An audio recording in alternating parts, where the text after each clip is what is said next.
From MTN News, this is Montana This Morning. It's not ethical. Will I ever do business with that particular company? Absolutely not. Aggressive solicitors, why door-to-door salespeople could be on the rise in Montana and how they could be breaking the rules. Looking back, I'm glad that he did what he wanted and he lived. Honoring a life lost too soon, how the wife of a man who died is turning grief into a tribute, and how you can take part. I was inspired to do this project by all of the veterans in my family. And marking a patriotic milestone, what a Huntley Eagle Scout is doing to leave a lasting symbol on this 4th of July. Those stories and much more coming up here in the next hour. Good morning. Welcome back to Montana This Morning, or if you're just joining us, welcome to Montana This Morning on this Monday, June 30th. Along with Miller Robson, I am Don Hudson. It's one of those interesting days where it's the beginning of the work week, but the end of the month. Absolutely. Final day of June. If you said you were going to get it done in June, well, you got one more day. This is it. Yeah, tick-tock, tick-tock. Yeah, right. Yeah. Well, I can't believe it's almost into a brand new month and almost to the middle part of the year, and it's heating up almost on cue. Now, yesterday was pretty seasonal with our high of 80, our low of 55, pretty much on target as well. Top gust yesterday of 27 miles an hour. Still going to be somewhat breezy over the next couple of days, especially if you've seen any of those little storms that pop up maybe as early as tomorrow evening, southern parts of Montana, northern parts of Wyoming. It's been a relatively dry month. We'll wrap up in the hole, but for the year, we're still ahead. We're in pretty good shape in terms of the drought conditions here locally around Yellowstone County. 56 right now at the airport here in Billings. We've got 45 in Livingston, 46 in Red Lodge. Up in Jordan, we're at 48. Over in Miles City, my friends there, you're sitting at 52. 52 in Forsyth, 55 in Broadus. Down in Sheridan, we're at 47. A little warmer, though, in Cody at 51. A beautiful start to what's going to be a gorgeous day today, just getting warmer. 56 at the airport, 64%. Humidity, dew point temperatures at 44 degrees, winds out the southwest at about 9 miles an hour. By lunchtime today, we'll be in the mid to upper 70s. A lot of sunshine to head us home later today into the mid 80s or high of 86. So a few degrees above the norm, but we're not done there. It's about to get very hot, and we'll take a look at that coming up. All right. I know you'll keep track of it. Thank you, Miller, very much. We continue, by the way, to follow a developing situation in Idaho this morning, felt by first responders there and really first responders across the country. At least 2 firefighters are dead, and multiple others were shot last night after firefighters were ambushed in Coeur d'Alene. That shooting taking place on Canfield Mountain with the suspect using a modern-day sporting rifle. The gunman also continued to shoot at law enforcement well into Sunday evening. The Kootenai County Sheriff saying that the fire appears to have been intentionally set to draw the first responders to the scene. Now, the FBI director, the deputy director, I should say, Dan Bongino, said that the federal agency is sending assets to support the situation. A shelter in place that was issued in that area has since been lifted, but the Canfield Mountain wildfire remains active. The suspect is also believed to be dead in this. The impact of that shooting in Coeur d'Alene being felt everywhere, especially here in Montana, being so close. The Montana State Council of Professional Firefighters actually released a statement last night saying in part, quote, "The loss of 2 Idaho firefighters in the line of duty is a tragedy that shakes the entire fire service family." It goes on to say the Montana professional firefighters are locking arms with our brothers and sisters in Idaho. We stand with the professional firefighters of Idaho now and in the days to come. Moving on, a Billings man is facing criminal charges after a car crash that shut down a busy city intersection. Now take a look at the scene at the intersection of 5th Street West and Broadwater Avenue. MTN News was there at the crash site last night around 10 o'clock. The intersection reopened about an hour after it happened, after police cleared the scene, but traffic was backed up for most of that time. Police say a 40-year-old man was behind the wheel of the car that caused that crash. He's now facing 2 counts of criminal endangerment, along with the permit violation. Police are not releasing who was injured or the extent of those injuries, but they are calling this, quote, a serious crash with injury. Now, we will keep you updated as soon as we learn more. You know, this is the time of year when more and more salespeople start knocking at our doors, but sometimes those salespeople don't take no for an answer. And that's when they could actually be violating city ordinances. Our Isabel Sparts talked to one woman who contacted us to send out a warning after a very frustrating experience. In Shepherd, Montana, residents are still reeling with thousands of dollars in property damage after a recent powerful hailstorm. Longtime resident Connie Halverson This got beat up by the hail. says her home girl. suffered minor issues. We had one window that was really leaking. And that's when there was a knock on her door. But what followed was unexpected. Very invasive procedure. Boundaries were definitely crossed that should not have been. On Wednesday, a woman from a window company, which Halverson wishes not to publicly name, showed up to offer an estimate. But she eventually found the woman, inviting herself inside. She was very aggressive, very assertive. She did a really good job at trying to sell me a product that I did not want or need. According to Halverson, the woman had no business card on hand or visible identification. She was first quoted $36,000 to replace just 8 windows before the price later dropped to $30,000. She was very aggressive about me giving her a down payment. I know the routine, I know what to expect, and I also know that I have the right to say no. Halverson says she didn't want all of her windows fixed in the first place, having a complete outdoor home renovation done in 2019 for just slightly more than the new quote. And after several hours, that sales rep finally left. But then again, 2 days later, 2 more reps from the same company were at her door. It's not ethical.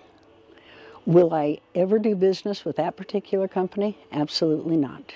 And Halverson's experience isn't uncommon, especially after natural disasters, when homeowners may be feeling vulnerable. In Billings, business license administrator Joanne Rindall says solicitors must have a valid business license on them. City ordinances also state that harassment and intimidation are illegal. But in unincorporated Yellowstone County, those rules seem to go out the window, leaving homeowners with fewer protections. It's why Halverson wants her experience to come as a warning to others. If somebody tries to pressure you, that should instantly signal danger.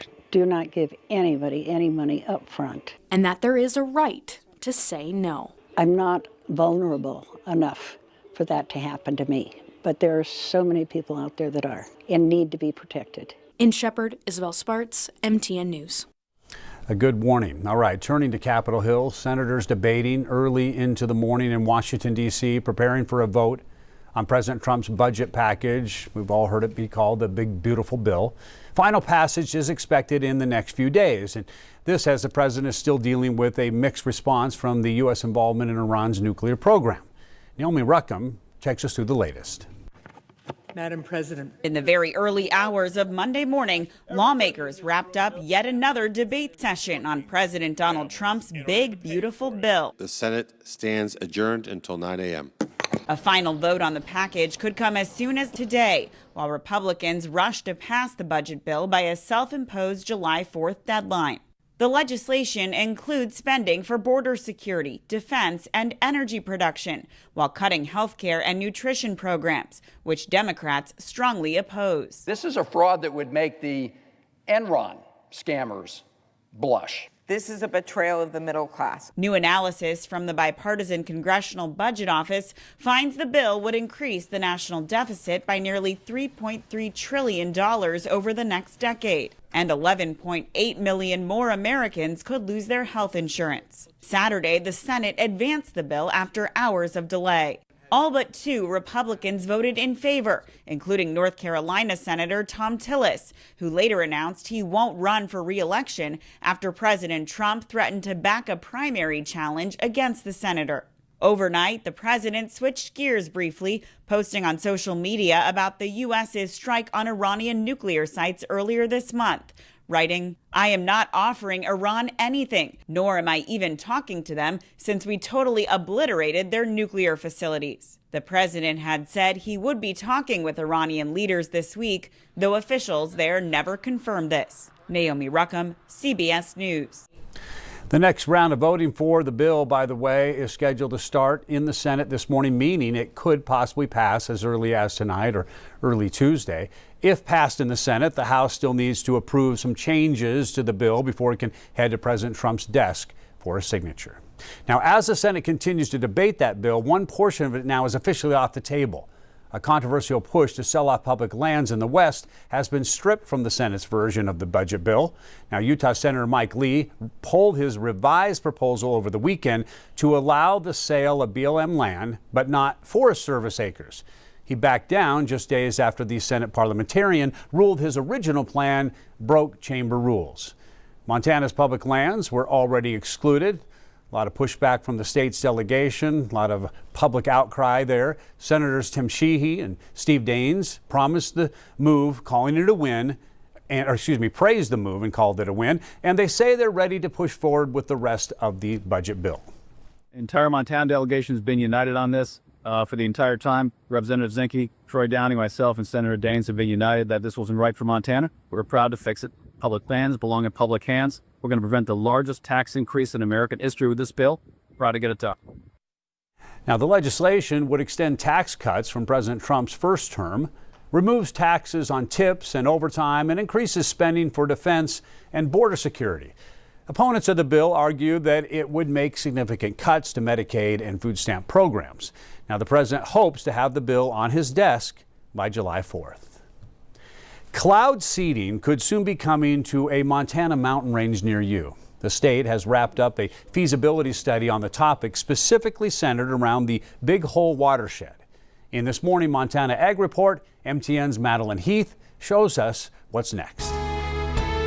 It's no secret that Montana is often plagued by drought, but there may be a new way to combat it through cloud seeding. Because cloud seeding is new in Montana, people are wary of that. It's like, okay, so what is this thing and what are we putting into the air? The Montana DNRC, alongside Montana Tech and the National Center for Atmospheric Research at the University of Colorado Boulder, recently completed a wintertime cloud seeding feasibility study that aims to enhance mountain snowpack in southwest Montana.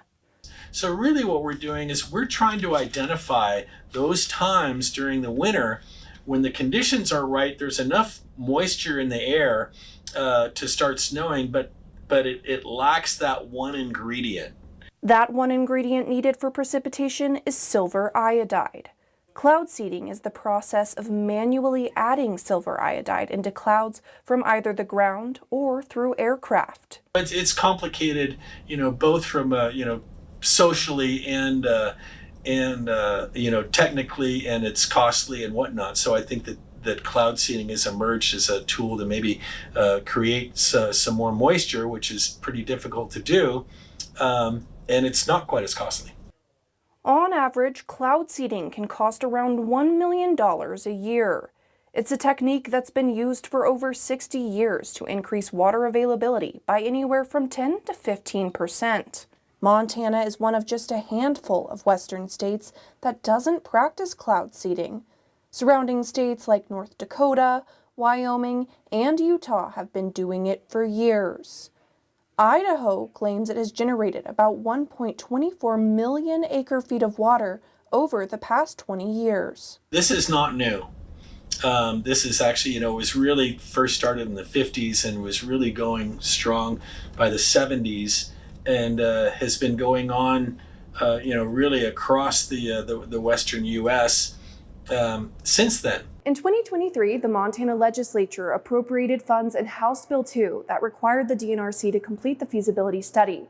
And now that study's done, cloud seeding is making its way from the Big Hole watershed back into the capital, as DNRC feels that the legislature needs to commit to ongoing funding. I think that the results of the study are promising enough that the next step to see if this is going to work in Montana is to do a pilot study in 3 to 5 years.